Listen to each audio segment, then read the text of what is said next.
So I went out for a night out with my friends to Circuit nightclub. I left the club at about 10:15 past 2. Walked to the corner of Smith and Gertrude, a little bit worse for wear, and called an Uber to take me to my friend's house. A car pulled up which was the same description as the car that was meant to be coming. Like, it was a white Toyota.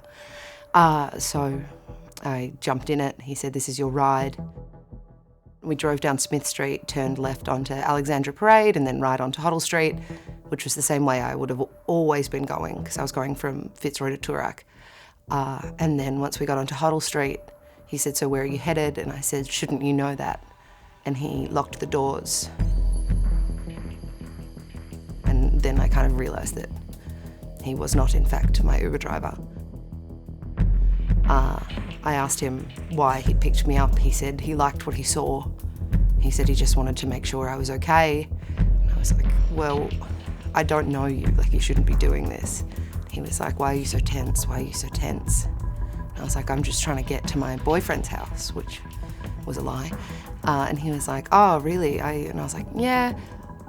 He's expecting me home in 5 minutes. He's very overprotective too, so if I'm not home, he'll probably call the police.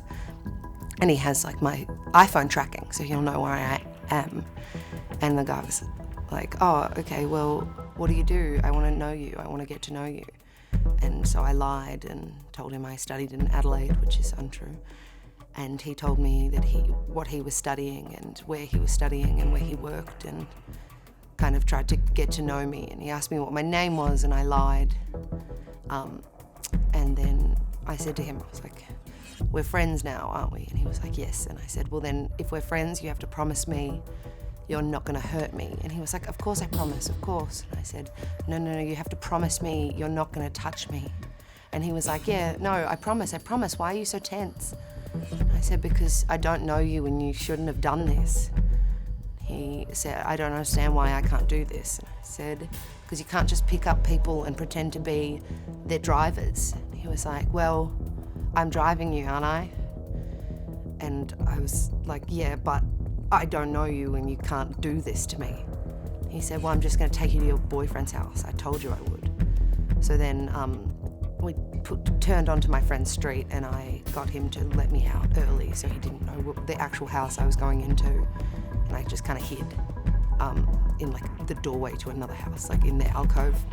And then I saw him do a U-turn and leave, and I ran across the street and went into my friend's house and locked the door behind me.